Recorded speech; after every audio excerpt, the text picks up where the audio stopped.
ಇವತ್ತು ಸಿಎಂ ಸಿದ್ದರಾಮಯ್ಯ ಅವರ ನೇತೃತ್ವದಲ್ಲಿ ವಿಶೇಷ ಕ್ಯಾಬಿನೆಟ್ ಮೀಟಿಂಗ್ ನಡೆಯಿತು. ಈ ಮೀಟಿಂಗ್ನಲ್ಲಿ ಕೆಲವೊಂದಷ್ಟು ವಿಚಾರಗಳನ್ನು ಚರ್ಚೆ ಮಾಡಲಾಯಿತು. ಅದರಲ್ಲೂ ರಾಮಜಿ ಮಸೂದೆ ವಿರುದ್ಧವಾಗಿ ನಿರ್ಣಯವನ್ನು ತೆಗೆದುಕೊಳ್ಳುವ ವಿಚಾರಕ್ಕೆ ಸಂಬಂಧಪಟ್ಟಂತೆ ವಿಶೇಷ ಅಧಿವೇಶನವನ್ನು ಕರೆಯಬೇಕು, ವಿಶೇಷ ಅಧಿವೇಶನವನ್ನು ನಡೆಸಬೇಕು ಅಂತ ಹೇಳಿ ಇವತ್ತು ಕ್ಯಾಬಿನೆಟ್ ಮೀಟಿಂಗ್ನಲ್ಲಿ ಚರ್ಚೆ ಮಾಡಲಾಯಿತು.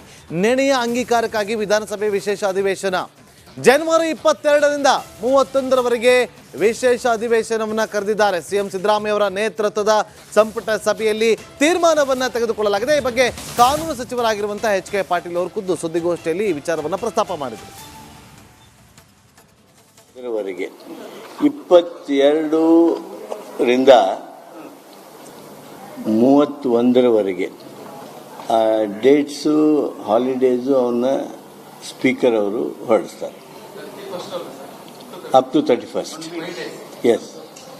The holidays will be also mentioned by the speaker's calendar of events. Special discussion will start simultaneously. ಜನಹಿತ ಕಾಪಾಡೋದಕ್ಕಾಗಿ, ರಾಜ್ಯದ ಹಿತ ಕಾಪಾಡೋದಕ್ಕಾಗಿ ಸೂಕ್ತವಾಗಿರ್ತಕ್ಕಂಥ ಹೆಜ್ಜೆಯನ್ನು ಸರ್ಕಾರ ಇಡ್ತದೆ. ಈ ಒಕ್ಕೂಟ ವ್ಯವಸ್ಥೆಯೊಳಗೆ ನಮ್ಮ ರಾಜ್ಯದ ಜನರ ಹಕ್ಕುಗಳನ್ನು ಕಿತ್ಕೊಳ್ಳುವಂಥದ್ದು ಆದರೆ ಸರ್ಕಾರ ಸುಮ್ಮನೆ ಇರೋದಕ್ಕೆ ಆಗೋದಿಲ್ಲ. ಸರ್ಕಾರ ಅಧಿವೇಶನವನ್ನು ಕರೆಯದೆ ಬಿಡೋದಕ್ಕೆ ಆಗೋದಿಲ್ಲ. ಆದ್ದರಿಂದ ನೋಡಿ, ಇವತ್ತು ಸಿಎಂ ಸಿದ್ದರಾಮಯ್ಯ ಅವರ ನೇತೃತ್ವದಲ್ಲಿ ವಿಶೇಷ ಕ್ಯಾಬಿನೆಟ್ ಮೀಟಿಂಗ್ ನಡೆಯಿತು. ಈ ಮೀಟಿಂಗ್ನಲ್ಲಿ ಕೆಲವೊಂದಷ್ಟು ವಿಚಾರಗಳನ್ನು ಚರ್ಚೆ ಮಾಡಲಾಯಿತು. ಅದರಲ್ಲೂ ರಾಮಜಿ ಮಸೂದೆ ವಿರುದ್ಧವಾಗಿ ನಿರ್ಣಯವನ್ನು ತೆಗೆದುಕೊಳ್ಳುವ ವಿಚಾರಕ್ಕೆ ಸಂಬಂಧಪಟ್ಟಂತೆ ವಿಶೇಷ ಅಧಿವೇಶನವನ್ನು ಕರೆಯಬೇಕು, ವಿಶೇಷ ಅಧಿವೇಶನವನ್ನು ನಡೆಸಬೇಕು ಅಂತ ಹೇಳಿ ಇವತ್ತು ಕ್ಯಾಬಿನೆಟ್ ಮೀಟಿಂಗ್ನಲ್ಲಿ ಚರ್ಚೆ ಮಾಡಲಾಯಿತು.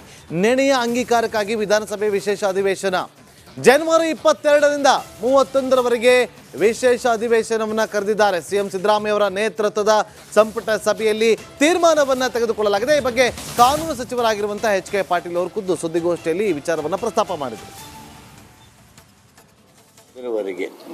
22ರಿಂದ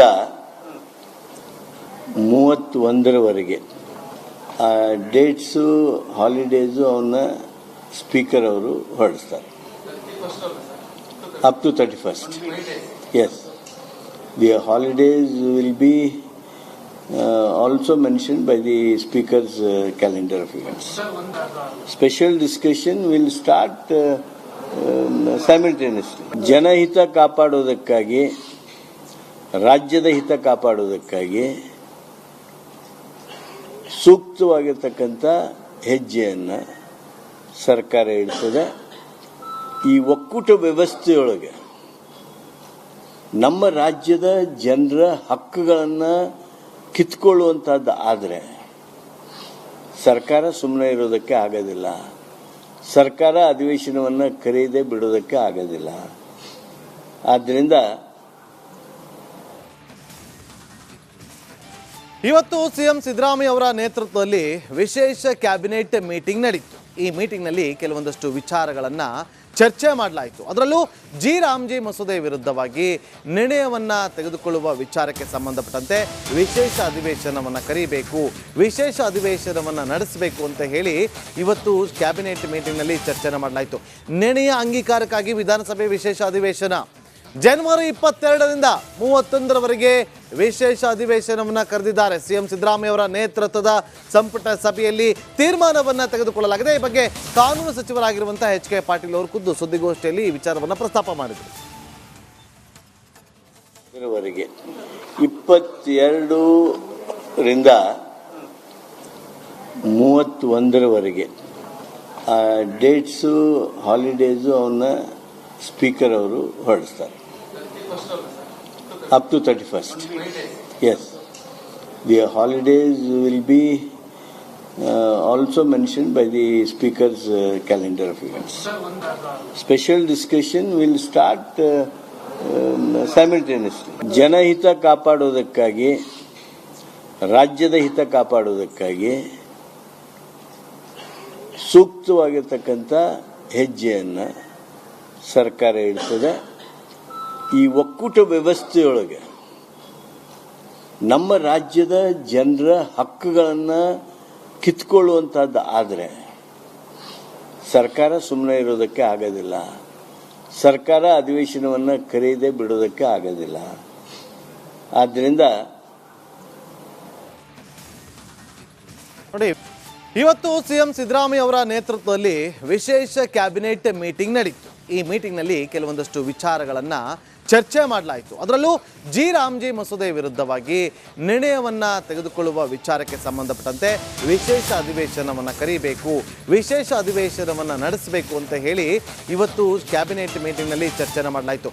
ನಿರ್ಣಯ ಅಂಗೀಕಾರಕ್ಕಾಗಿ ವಿಧಾನಸಭೆ ವಿಶೇಷ ಅಧಿವೇಶನ ಜನವರಿ 22ರಿಂದ 31ರವರೆಗೆ ವಿಶೇಷ ಅಧಿವೇಶನವನ್ನು ಕರೆದಿದ್ದಾರೆ. ಸಿಎಂ ಸಿದ್ದರಾಮಯ್ಯ ಅವರ ನೇತೃತ್ವದ ಸಂಪುಟ ಸಭೆಯಲ್ಲಿ ತೀರ್ಮಾನವನ್ನು ತೆಗೆದುಕೊಳ್ಳಲಾಗಿದೆ. ಈ ಬಗ್ಗೆ ಕಾನೂನು ಸಚಿವರಾಗಿರುವಂತಹ ಎಚ್ ಕೆ ಪಾಟೀಲ್ ಅವರು ಖುದ್ದು ಸುದ್ದಿಗೋಷ್ಠಿಯಲ್ಲಿ ಈ ವಿಚಾರವನ್ನು ಪ್ರಸ್ತಾಪ ಮಾಡಿದರು. 22ರಿಂದ 31ರವರೆಗೆ ಡೇಟ್ಸು ಹಾಲಿಡೇಸು ಅವನ್ನ ಸ್ಪೀಕರ್ ಅವರು ಹೊರಡಿಸ್ತಾರೆ. Up to 31st. Yes. The holidays will be also mentioned by the speaker's calendar of events. Special discussion will start simultaneously. ಜನಹಿತ ಕಾಪಾಡೋದಕ್ಕಾಗಿ, ರಾಜ್ಯದ ಹಿತ ಕಾಪಾಡೋದಕ್ಕಾಗಿ ಸೂಕ್ತವಾಗಿರ್ತಕ್ಕಂಥ ಹೆಜ್ಜೆಯನ್ನು ಸರ್ಕಾರ ಇಡ್ತದೆ. ಈ ಒಕ್ಕೂಟ ವ್ಯವಸ್ಥೆಯೊಳಗೆ ನಮ್ಮ ರಾಜ್ಯದ ಜನರ ಹಕ್ಕುಗಳನ್ನು ಕಿತ್ಕೊಳ್ಳುವಂಥದ್ದು ಆದರೆ ಸರ್ಕಾರ ಸುಮ್ಮನೆ ಇರೋದಕ್ಕೆ ಆಗೋದಿಲ್ಲ. ಸರ್ಕಾರ ಅಧಿವೇಶನವನ್ನು ಕರೆಯದೆ ಬಿಡೋದಕ್ಕೆ ಆಗೋದಿಲ್ಲ. ಆದ್ದರಿಂದ ನೋಡಿ, ಇವತ್ತು ಸಿಎಂ ಸಿದ್ದರಾಮಯ್ಯ ಅವರ ನೇತೃತ್ವದಲ್ಲಿ ವಿಶೇಷ ಕ್ಯಾಬಿನೆಟ್ ಮೀಟಿಂಗ್ ನಡೆಯಿತು. ಈ ಮೀಟಿಂಗ್ನಲ್ಲಿ ಕೆಲವೊಂದಷ್ಟು ವಿಚಾರಗಳನ್ನು ಚರ್ಚೆ ಮಾಡಲಾಯಿತು. ಅದರಲ್ಲೂ ರಾಮ್ಜಿ ಮಸೂದೆ ವಿರುದ್ಧವಾಗಿ ನಿರ್ಣಯವನ್ನು ತೆಗೆದುಕೊಳ್ಳುವ ವಿಚಾರಕ್ಕೆ ಸಂಬಂಧಪಟ್ಟಂತೆ ವಿಶೇಷ ಅಧಿವೇಶನವನ್ನು ಕರೀಬೇಕು, ವಿಶೇಷ ಅಧಿವೇಶನವನ್ನು ನಡೆಸಬೇಕು ಅಂತ ಹೇಳಿ ಇವತ್ತು ಕ್ಯಾಬಿನೆಟ್ ಮೀಟಿಂಗ್ನಲ್ಲಿ ಚರ್ಚೆನ ಮಾಡಲಾಯಿತು. ನಿರ್ಣಯ ಅಂಗೀಕಾರಕ್ಕಾಗಿ ವಿಧಾನಸಭೆ ವಿಶೇಷ ಅಧಿವೇಶನ ಜನವರಿ 22ರಿಂದ 31ರವರೆಗೆ ವಿಶೇಷ ಅಧಿವೇಶನವನ್ನು ಕರೆದಿದ್ದಾರೆ. ಸಿಎಂ ಸಿದ್ದರಾಮಯ್ಯ ಅವರ ನೇತೃತ್ವದ ಸಂಪುಟ ಸಭೆಯಲ್ಲಿ ತೀರ್ಮಾನವನ್ನು ತೆಗೆದುಕೊಳ್ಳಲಾಗಿದೆ. ಈ ಬಗ್ಗೆ ಕಾನೂನು ಸಚಿವರಾಗಿರುವಂತಹ ಎಚ್ ಕೆ ಪಾಟೀಲ್ ಅವರು ಖುದ್ದು ಸುದ್ದಿಗೋಷ್ಠಿಯಲ್ಲಿ ಈ ವಿಚಾರವನ್ನು ಪ್ರಸ್ತಾಪ ಮಾಡಿದರು. 22ರಿಂದ 31ರವರೆಗೆ ಡೇಟ್ಸು ಹಾಲಿಡೇಸು ಅವನ್ನ ಸ್ಪೀಕರ್ ಅವರು ಹೊರಡಿಸ್ತಾರೆ. Up to 31st. Yes. The holidays will be also mentioned by the speaker's calendar of events. Special discussion will start simultaneously. ಜನಹಿತ ಕಾಪಾಡೋದಕ್ಕಾಗಿ, ರಾಜ್ಯದ ಹಿತ ಕಾಪಾಡೋದಕ್ಕಾಗಿ ಸೂಕ್ತವಾಗಿರ್ತಕ್ಕಂಥ ಹೆಜ್ಜೆಯನ್ನು ಸರ್ಕಾರ ಇಡ್ತದೆ. ಈ ಒಕ್ಕೂಟ ವ್ಯವಸ್ಥೆಯೊಳಗೆ ನಮ್ಮ ರಾಜ್ಯದ ಜನರ ಹಕ್ಕುಗಳನ್ನು ಕಿತ್ಕೊಳ್ಳುವಂಥದ್ದು ಆದರೆ ಸರ್ಕಾರ ಸುಮ್ಮನೆ ಇರೋದಕ್ಕೆ ಆಗೋದಿಲ್ಲ. ಸರ್ಕಾರ ಅಧಿವೇಶನವನ್ನು ಕರೆಯದೆ ಬಿಡೋದಕ್ಕೆ ಆಗೋದಿಲ್ಲ. ಆದ್ದರಿಂದ